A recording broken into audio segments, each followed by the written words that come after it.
Okay. Okay. So, Okay. So yes, the recording is going. all right. Um. Yeah. I guess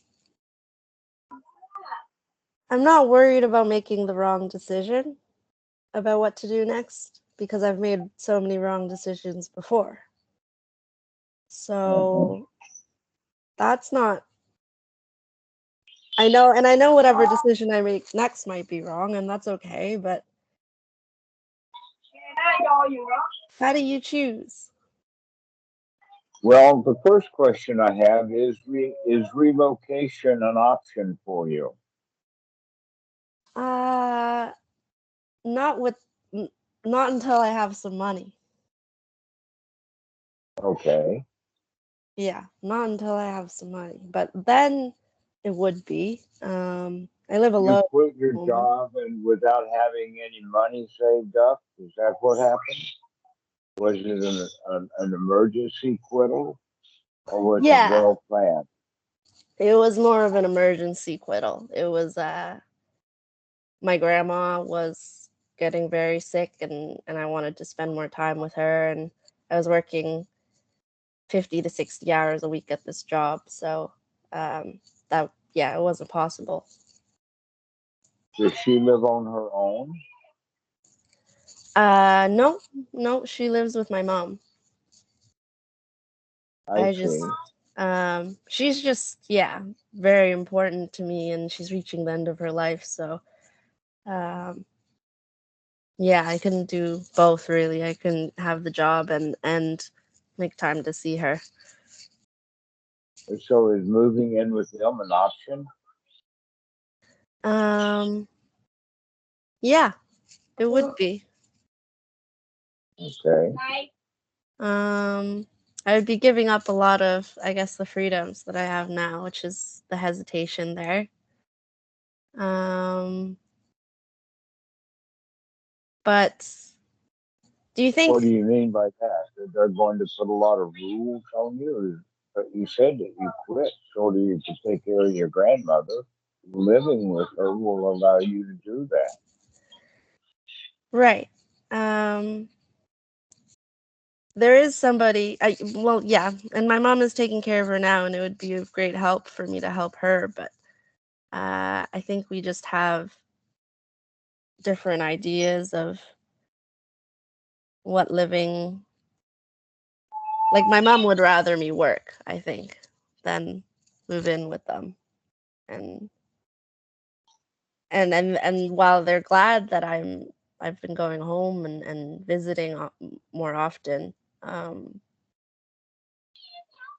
yeah, they would Do like me they to live work. close by? Sorry? Do they live close by?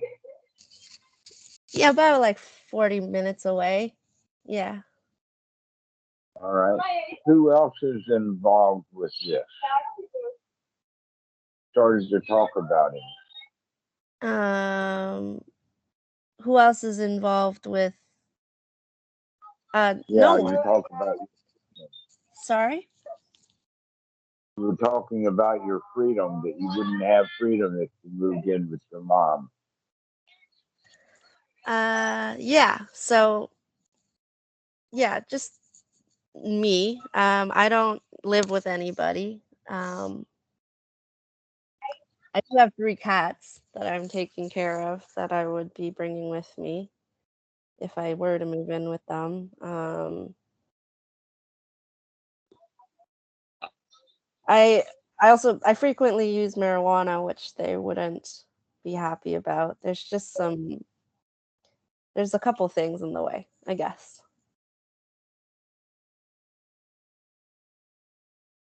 Oh, so you say that you use marijuana and your mother wouldn't approve.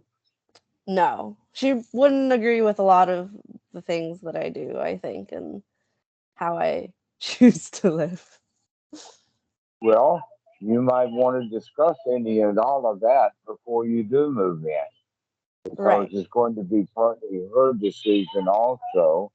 Does she need you enough to put up with what she doesn't approve of? Right. Is she going to be trying to play it both ways? She needs you, but she's going to put restrictions upon you. Right. Yeah, I guess I haven't spoken to her about it like that yet. I know that she would appreciate the help, but that's if I'm living her way and she would like how she sees a good life for me. So yeah, I have not discussed with her the possibility of moving in and uh, continuing to live my way. I guess. Okay. Well, that's certainly an option. Hmm. I didn't think about that. Thanks. I didn't think that was a possibility, I guess. All right. Well, that's the interesting point because one of the key points here is that you say you quit your job under an emergency situation in order to help take care of your grandmother. That was the driving force, yeah. Or that was kind of what led me to that was what created the tension at work. When she was so ill, mom was kind of saying, "Oh, you need to." She would reach out and be like, "What are you doing?" Working. I'm working, mom. Well, can you come see grandma? Well, can it wait till later? I'm working right now. No, it can't because we don't know. We don't know if she's gonna make it. And so I was leaving work a lot, and it was not okay, and with my boss, and yeah, and so that created a lot of friction that led me to quitting. Um, that being said, it's not like that's not. I now have the ability to go and see her a couple times a week, but I'm not. Mm, that's definitely not the only reason that I left the job. I guess it's not like, yeah, I didn't have to. I didn't have to. I just chose to. Well, when people decide that their emotional well-being and they normally express that emotional well-being using words like spiritual. And so when your spiritual life becomes important enough, in general, worldwide, over many, many, many centuries, people have chosen their spiritual life over their work life. In fact, that's the reason that the Buddha started the Sangha, was so that people could, in fact, join together in a mutual Sangha to devote their time to their own well being rather than spending their time taking care of business. Mm. And yet, in our society, it doesn't support the spiritual life so much. That, in fact, almost all the religions that did support the spiritual life are falling apart. So what All the do religions are falling apart. The mosques are half empty in half the Muslim countries. Then jihad and having war is more important than the inner jihad of coming out of the war within. That's just Islam. Christianity has been falling apart for years now. Uh, Judaism is almost completely falling apart. It's much more of a cultural issue with a few holidays sprinkled in. But real religion as Judaism doesn't exist anymore. Not anywhere in the world. Well, let us say that there's a square block in New York where the Hasidic Jews live, and they're all collected at the Wailing Wall. But we're talking about 2 square blocks. It is not much of a religion. Right. All right. So the culture that we live in doesn't really support that. And yet, for many, many centuries, and in fact, in Thailand, you probably would think that this is kind of an amazement, but there are still, even in modern times, depending upon the time of the year and other things, between 200,000 and 400,000 monks in Thailand. That's a lot. That's a lot. It's a lot of And money. worldwide right now, there are more Buddhist monks and nuns spread all over the place in China, Southeast Asia, India, Nepal, especially, Tibet, and basically spreading worldwide. There's more than 7 million monastics right now. There are probably more Buddhist monastics in robes right now than there are military people in military uniforms worldwide. Depends upon North Korea. They say they've got more than 1 million there, and that would be a significant whack at it. The United States, 100,000, and that kind of thing. So we're not talking about nearly as many in military uniform as you have in monastics. So that's a worldwide situation. Look how many people have quit their jobs and gone and lived in places with other monks and nuns. And so I was wondering, when you quit your job, were you thinking about that at all as an option? That's one of the main reasons why my friends quit their jobs, is so that they can come stay with me in Thailand. It just sounds lovely. When I quit my job, that's not what I was thinking. It's been so many years since I've actually had employment that it's kind of ancient history. And in fact, I'm surprised that the U.S. government pays so much for Social Security, but that was so many years ago with compound interest and whatnot. But I didn't work that many years. I mean, I was a monk by the time I was 40. I was completely retired by the time I was 40. I'm 80 now. So I haven't worked in more than 40 years. And that's okay, I guess. I'm better off now financially than I've ever been in my life. How does that work? Pardon?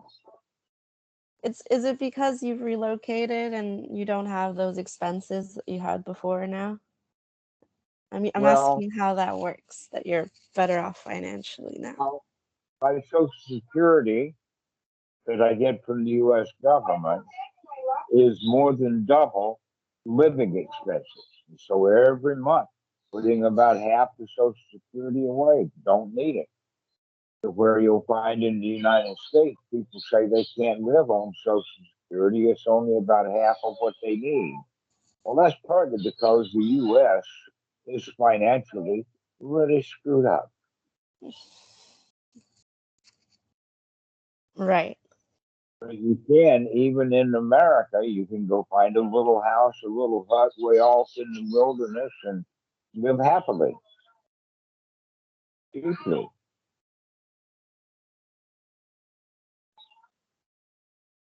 That's a really big change. That would be a So you really big moving in change. your mom and your grandmother, that would give you the time, instead of staying stoned all the time, you could practice getting really high in a really healthy way. Right. That's a good idea. I mean, but I just, yeah, I don't see, I mean, I wouldn't know because I haven't discussed it with her, but I don't see my mom being okay with me not working and living under her Does roof. she need your income? Are you supporting her financially now? No. Would you become a burden upon her if you moved in to take care of your grandmother? I think, Doesn't your grandmother have Social Security as an income? yeah. Yeah, she does. Um, but I think I would become a burden, which is, yeah, Not if you don't spend any money. good point. Hmm. Well, that's one of the main reasons why people quit their jobs and become a monk or a nun or live in a spiritual community, is so they don't have to interact with that workaday world and that uh, Macy's and Walmarts and all of those places where people spend money. They can sit at home and be happy.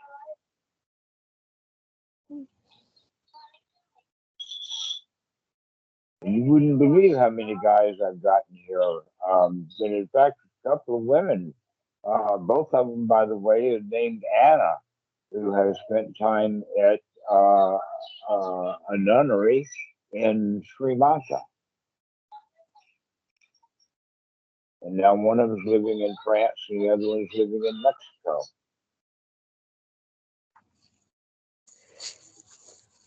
How do you decide where to go Pardon? when when when you do, or if I were to indulge in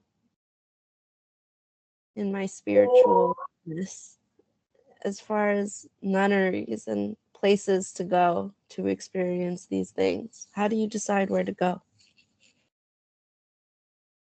Well, when you decide to go, there's a whole lot of options that I have that will help you, including people to talk to, um, web articles to read, websites to look up. Um, in fact, right now, I would invite you to go to the Bikuni page on our OSF website. There, you have literally, oh, maybe 30 or 40 articles and other links to many of the nunneries throughout the world. Most nunneries, by the way, are, oh gosh, it's hard to figure out a right word to use. What, Vihara, temple, monastery. And so I'm just arbitrarily picking the word nunnery right now for no good reason. Mm-hmm. So that then you might understand what I mean by that. But most of them don't have a website, but for those who do, most of them are on this list on this page on the Open Sangha Foundation. Big Bikuni page. It has a map. It has a list of about 80 nuns and nunneries, individual places, as well as a lot of articles. Plus, I know people that I can put you in contact with. So the issue is not where to go. We can figure that out eventually. The real question that you need to ask is, do you go? What are your options? And right now, the only options that I'm seeing for you is number one, to go move in with her your mother and grandmother and take care of her and do what you need to do and live a spiritual life there too. Go find a place, a sangha with other women and move in with them and practice Dhamma with them. Or three, go get a job. Now, that is number three for various reasons. In fact, I'd put it on page 2 of options.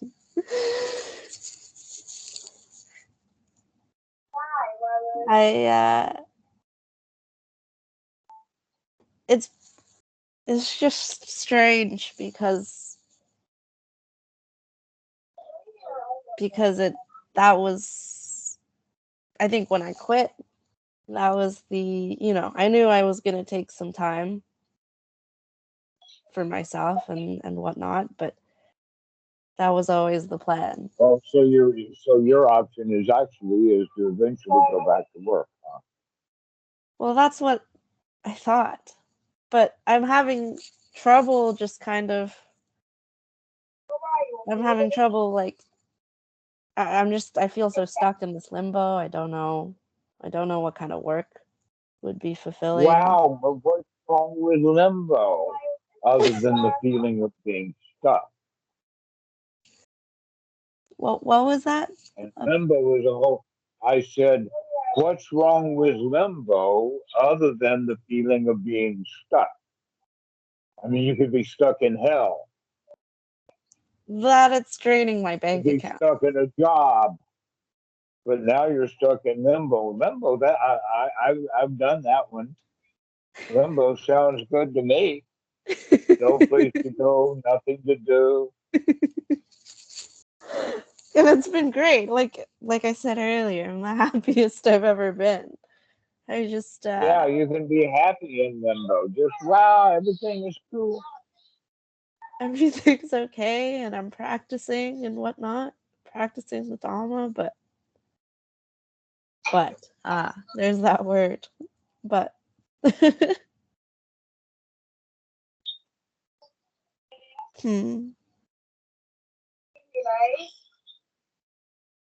I'm just wondering.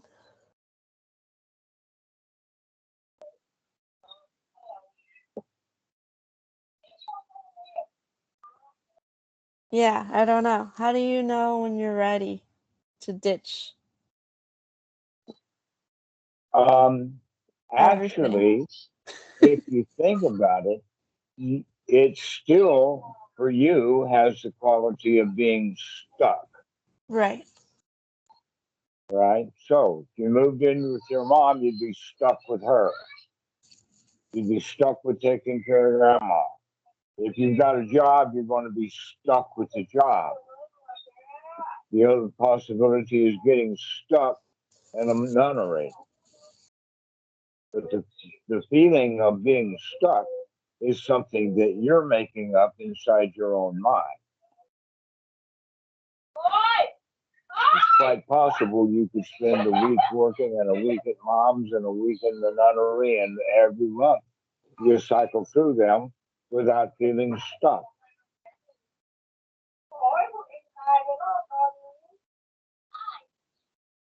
And is that something that people do? Well, as far as I know, almost everyone that you will meet will tell you that they feel stuck. Stuck in a relationship, stuck in a job, stuck in a mortgage, stuck in a car loan, stuck with kids. People have the feeling of being stuck. And where did they get that feeling? Ask your mom. I bet she feels stuck. Very much so. She's voiced that. Mm-hmm. So who did you learn to feel stuck from?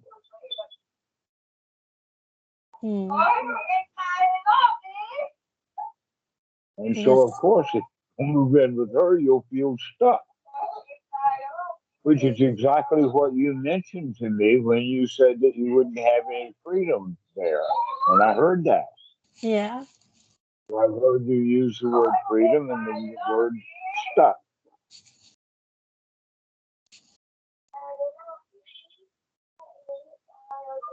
So And both of them are a mental attitude, not a reality. She's not going to put an absolute real ball and chain. She's not going to absolutely tie you to the bedpost overnight.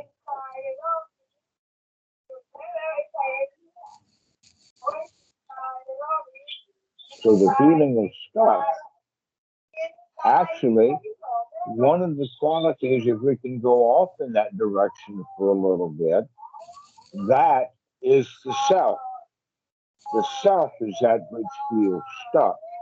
And when you don't have that feeling of stuck, you don't have the feeling of I'm stuck. And freedom doesn't have the feeling of I'm free. It just has the feeling of free.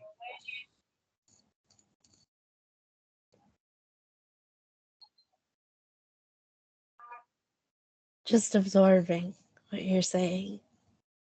So, And the feeling of stuck also has the quality of this is my responsibility, this is my business.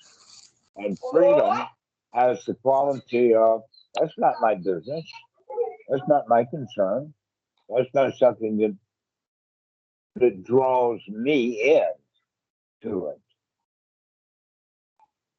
And so you can start to develop the feeling of being free because the feeling of stuck is something that you can do no matter what situation you're in. So the situation you're in actually becomes irrelevant. So we spent our first 20 minutes together talking about what situation are you going to find for yourself. And the answer to that is that's actually irrelevant. The real issue is, are you going to practice getting out of those unwholesome mind states of being stuck? And in fact, stuck is the mental attitude of being a victim. You're a victim of the circumstances. You're a victim of your mom. You're a victim of your sick grandmother. You're a victim of the job. And many people will go to a wat or a nunnery and they'll feel like they're a victim of the abbot. But in fact, we are born in that state of victimhood. It's part of our DNA. It's our instinct. The instinct is that everything is dangerous and we need someone or something to protect us. And the teaching of the Buddha is to see that as just merely a mental state of discomfort, of dissatisfaction, and that can be changed with practice. It takes practice to feel safe and secure. It takes practice to feel comfortable. It takes practice to feel satisfied. And it is an old instinct to feel stuck. That's where tribalism and nesting instincts, herding instincts come from. Like the wildebeest out on the prairie herd together because it's dangerous to be out on one's own. There's lions and whatnot. So the wildebeest, especially when the lions are around, they get into a tight little herd. But then they're stuck in that herd. Well, here humans are kind of stuck in a herd and there's no lions around. We can just wander off, but we feel stuck. The lions are the mindset. Is that what you're saying? Yeah, the lion is in your mind. I don't have enough money is a mindset. And it has nothing to do with money. You don't need money. What you need is to not spend money, because if you spend money, then you need it. But if you don't spend anything, you don't need it.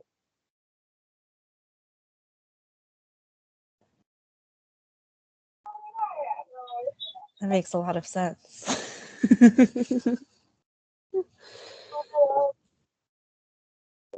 And our culture teaches us you got to spend money. Right. It's all I've known all my You got to life. spend it all.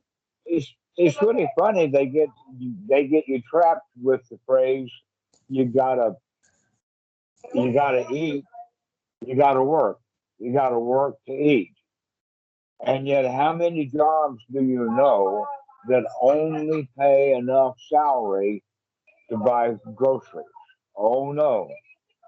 Groceries are less than 20% of almost all people's incomes. What do they do with the other four-fifths of it? They splurge. They buy cars and they buy clothes and they buy televisions and they buy all kinds of stuff they don't actually need.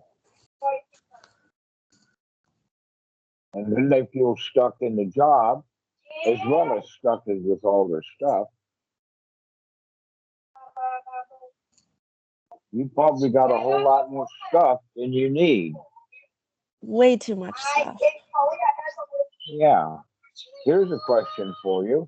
If you went out traveling, if you became a nomad, could you live out of a backpack? And everything that you owned, you kept in that backpack, and wherever you went, you took that backpack with you because you took everything you owned.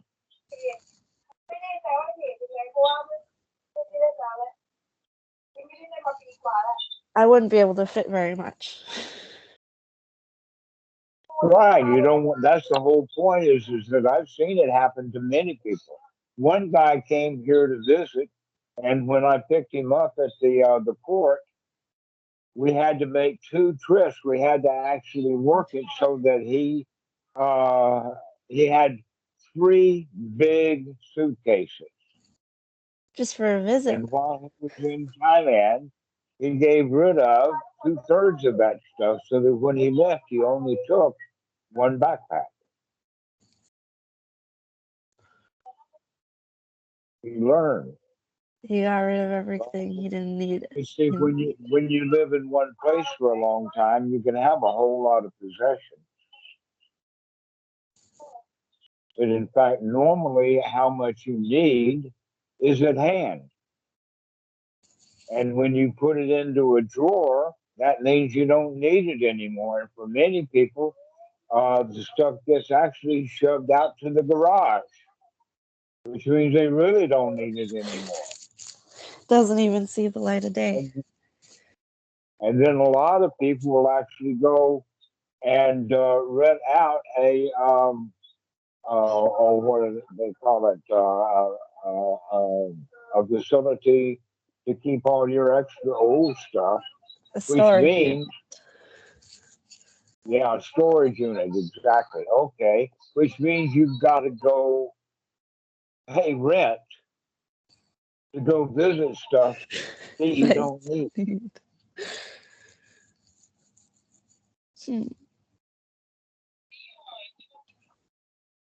And so, freedom, actually, there's a song. And in that song, by the way, the name of the song is Bobby McGee. And it's in an old movie called The Star is Born out of the 1970s with Chris Christopherson and Barbra Streisand. But anyway, the song has a line in it. Freedom is just another word for nothing left to lose. And stuck means that you got your hands clinging to a whole bunch of stuff you don't need. And so we can let go of all of that stuff. So when we've got nothing left, and then we're really free. They say that angels can fly because they take themselves so lightly.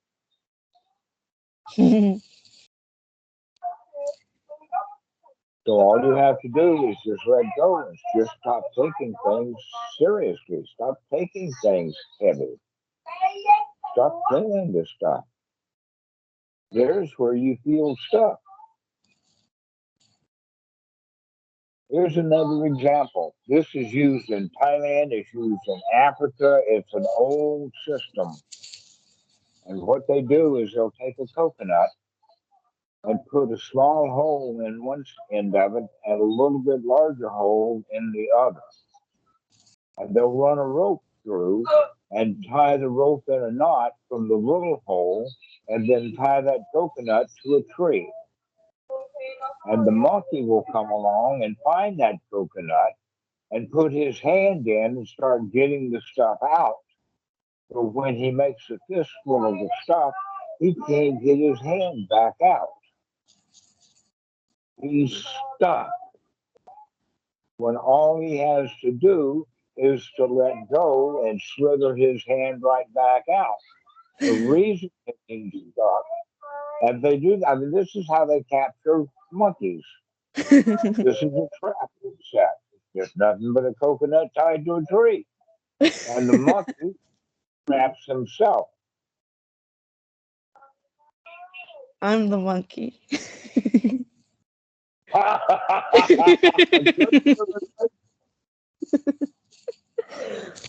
Hmm. I'm the monkey, and it's a coconut full of money. You're the coconut. You're the monkey with a handful of coconut, and you're trapped with a handful of coconut. But I'm not. You're stuck. You're stuck with it. Well, you're not if you let go. Right. And I can do that. Well, letting go is hard to do. It takes practice because the mind will go right back into that coconut. And you have to pull the mind back out over and over and over again. This is why we call it practice. I thought I was getting good at practicing because I'm getting good at being able to, when the negative thoughts come in throughout the day, I'm getting good at just replacing them with good ones and moving on. But talking to Okay. you Well, has now, made me realize well, that I'm holding on to a yeah, lot of stuff still. right. Now you can recognize that when you use the word stuck, that's an unwholesome term. That you're not stuck. That's just a mental attitude. That's that attitude of being a victim. The coconut owns you. When in fact you thought that you owned the coconut meat inside the coconut. This happens with people who have houses. They buy a house wanting to own the house, and the house owns them instead. Yeah, the bank owns them. Mm-hmm. There have been times when there was dogs around and people would say, "Oh, is that your dog?" And I say, "No, I'm that dog's human. The dog owns me. I don't own the dog." I say that about my cats all the time. One of my friends, he's the one that introduced me to the Sangha and the calls and everything. He was at my house once, and he wanted to sit down somewhere where the cat was sitting, and he told me that his first thought was to push the cat away and sit down, but Well, he just sit where the decided, cat is sitting. The cat will leave. right, exactly. But instead of doing that, he asked, "Yes, what should I do?" And I said, "You're welcome to do whatever you'd like, but if it were me, I'd I'd just sit somewhere else. I'd just sit somewhere else because the cats run this place." I'm not sure that's a relevant story, but just that the cats own me and I don't own them. And I mean, I guess I need to apply that to, or I need to see that with everything else in my life.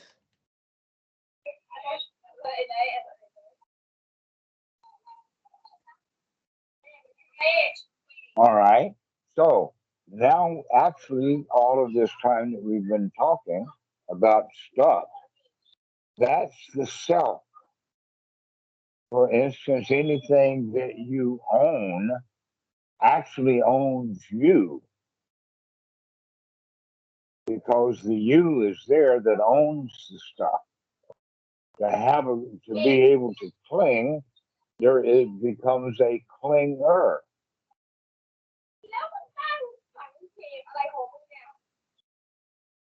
And if you're not clinging, then there's no clinger. There's clinging. If you feel stuck, you're doing the sticking. How do Some you? people say that. Go ahead. No, that's all right. I want to hear what you have to say. Some people say that life sucks. The only reason life sucks is because they're sucking. If you stop sucking, then life doesn't suck. But when you're sucking, that means that you're a sucker. I don't want to be a sucker. Mm-hmm. So how do we practice letting go? When you see that you're clinging, stop. That's the unwholesome thought. When you see that you're doing something, stop. That's right noble effort. Right noble effort is not to start something. Right noble effort is to stop. Stopping then with the thought of, I'm okay without it. Thoughts of letting go of it is that's dangerous. And without it, I'm not in danger. I'm safe. I'm safe without it. Let us say, as a silly example, that somebody has been a member of a bowling league for many years. And that with that bowling league, they've got friends, they've got trophies on the wall. And so when he decides to go traveling, say to Thailand, he's so attached to that bowling ball that he puts that in his backpack. And he takes that bowling ball to every restaurant. He takes that bowling ball to the toilet with him. He takes that bowling ball everywhere he goes, but he's not using it for bowling, except in his mind.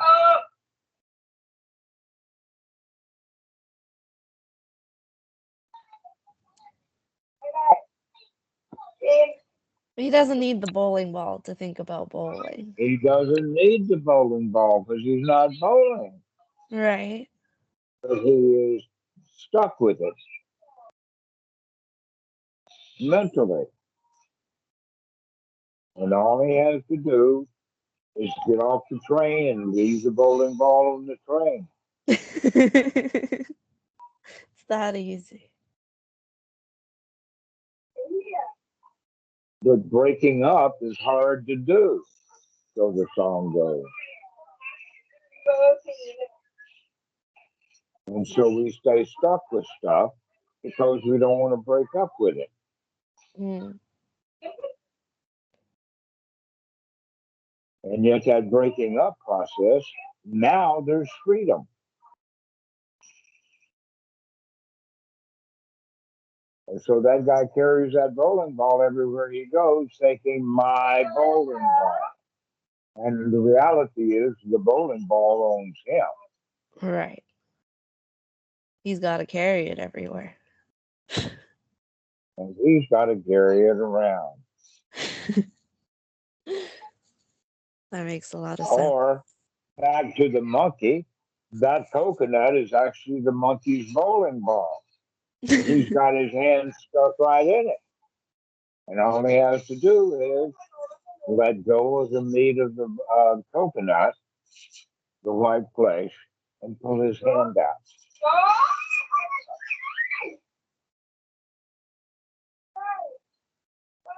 So that's the self. The self is that which clings. Hmm.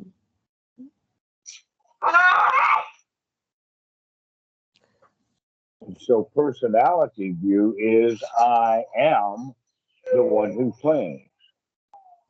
Like I am a Catholic, or I am an engineer, or I am a monkey with his fist cut and a coconut.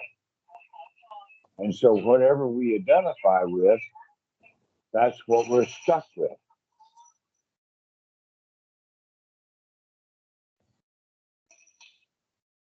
Mm. And so now, in a way, look at how much freedom, and you use the word limbo, because you don't like it. You don't know what to do, where to go. Guess what? If you're not attached to anything, there's no place to go. You don't have to go following that bowling ball. Or the monkey, if he'll let go of that coconut, he does not have to go with the guy who unties the coconut from the tree and pulls that coconut along with the monkey screaming in despair and yet won't let go of the coconut. He's captured, he's been captured because of his own greed.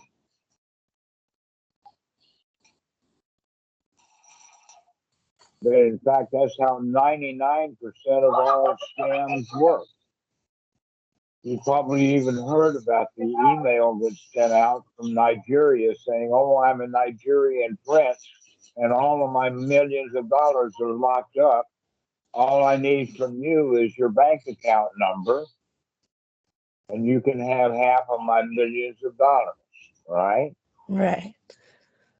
And some people will answer that email, which means they take their little monkey hand and they stick it right into that coconut. It's a trap. Uh-huh. It's a scam. And the only people who get scammed do so out of their own desire, out of their own greed. If you have no greed for anything, then you can't get scammed.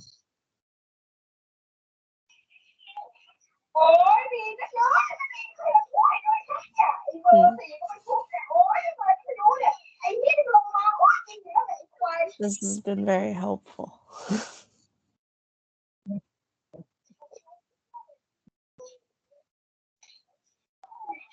And this is why we have to practice, because we're so good at sticking our hands in coconuts. I paint them in pretty colors. Oh, I'm not going to put my hand in that coconut. I'm not going to put my mind in that unwholesome thought. Mm-hmm. But we have to keep practicing that because those coconuts are all over the place. Yeah. And they're all over the place and they're shiny.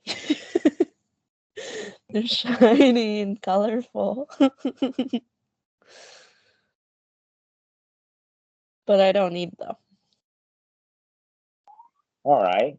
So now that we've had this little conversation, you can recognize several things. One is that you're not stuck in limbo, as you say. Mm-hmm. You're not. That if you are in limbo, isn't that marvelous? Isn't that wonderful? You're not stuck there. You're just stuck in an in-between place because you haven't made up your mind yet. But guess what? You don't have to rush. Just because you don't know what the future is going to mean doesn't mean that you got to go stick your hand in some coconut and make that your future.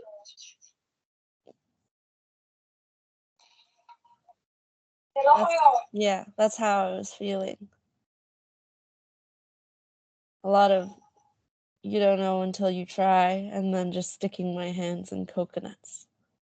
Yeah, just go stick your hand in some coconut, and now you feel safe and secure because the coconut owns you. Yeah, safe and secure until I realize that I feel stuck. Freedom is a much better word for limbo than limbo. Right. Freedom is just another word for I got no coconuts to lose. Got my hands in no coconuts. Mhm. Got my hands free. So with this new way of looking, and you have to continue to remember to look this way, but with this new way of looking, you can make better choices.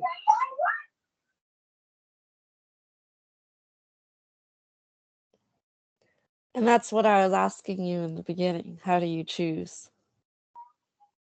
How do you... Well, if you can look and see, you can decide based upon what's wholesome and go find something wholesome to do. But if we're not looking, but we really don't like being in limbo when we feel stuck there, we'll stick our hand in any coconut that comes by. So is there like a wholesome coconut then? Maybe one that's not stuck to a No, tree? there's no wholesome coconuts. The wholesome is to not get stuck. Right. No coconuts at all. Mm-mm. You can go stay in your mom's house, but you can leave that afternoon. You can come back and visit the next day and leave that afternoon. You don't have to feel stuck there. Maybe crash there. They use the word crash. Yeah. But you're free to go.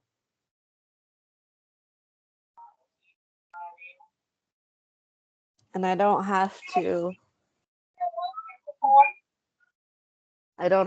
keep paying for this place if it's too expensive. And if you Not don't need all of that stuff in a place to put it, then you don't need to pay rent. and I don't need a place at all. Then you don't need a place at all.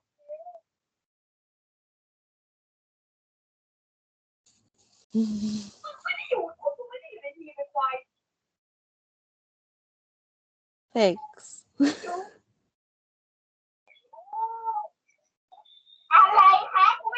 if you got good friends, they'll give you a place to stay. You can move from one house to another after another. And I know a lot of people who live that way quite beautifully. Helping, in fact, because they've got that freedom, they can teach that freedom to the friends who still have rent to pay.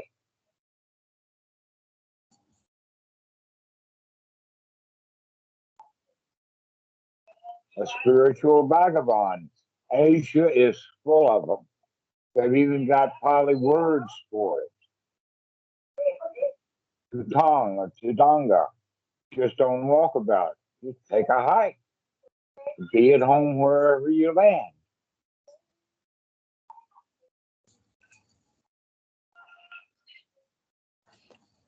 When you're saying that people stay at their friends, and move from house to house, and they're able to do that without feeling like a burden because of the freedom that they Well, if have to you do teach. your share, if you wash their clothes and wash their dishes, they may be really happy that you're there.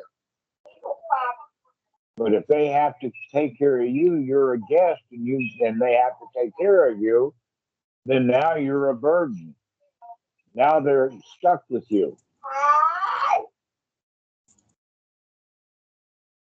But if you happily take care of them,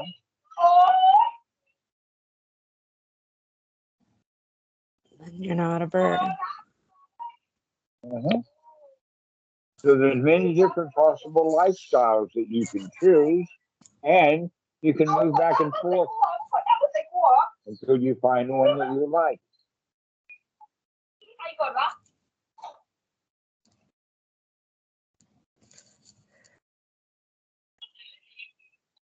When we hopped in the call, I guess my mind was at, how do I figure out what job to do next? What job to get stuck in next? Do something that you enjoy doing. Or the other thing would be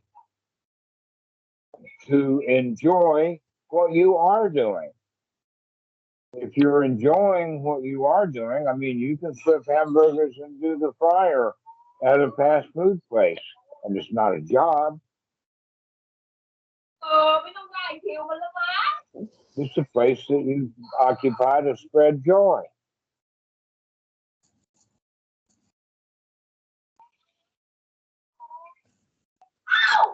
Sell them a hamburger and fries with the side order of smile. Smiles are free.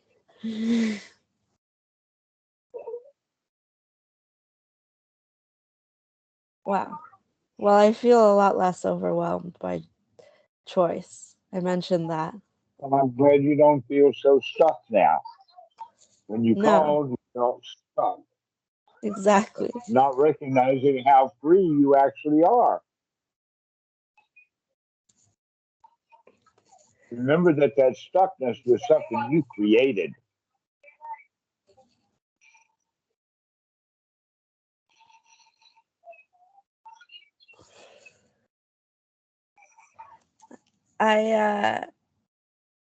Yeah, I could see that I was happy not working. I could see that I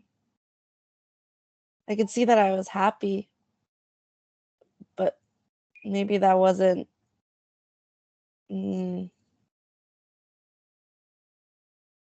but the fact that I didn't recognize that I was stuck, maybe I wasn't truly happy. Yeah. All right. So let's go ahead and end this call because you've got it now. You know how to practice. Thanks, Dhammarato. Give me a call in about a week and catch me up with what you're doing. Okay, I will. All right. And we've got a call. I mean, at what time? It's late for you right now, isn't it? It's like 1 a.m. 2. 2 a.m. Mm-hmm. Okay, well, we've got another call at 4 if you want to stay up. You mean in 2 You hours? can join us. Yeah, Sangha call, we call it the Sangha UK because it's a Sunday morning in the UK now. This is European time for the morning. For in America, it's really late at night. Yeah, And I mean, 9 I think a.m. on Saturday morning is really, it's evening time in America, but it's really in the middle of the night in Europe. So that's why we have 2 calls a week. Yeah, I've only participated in the US once, but since I'm up, that might be a good idea. All right. Well, then we'll see you in a couple hours. Sounds good. Thanks, Dhammarato. All righty. Yeah, we'll see you, Rachel. Bye-bye. Bye-bye. Don't get stuck. Don't get stuck. Don't get stuck. I'm Don't not stick your stuck, hand in that coconut. no matter how shiny. All Alrighty. righty. Bye-bye. Bye-bye.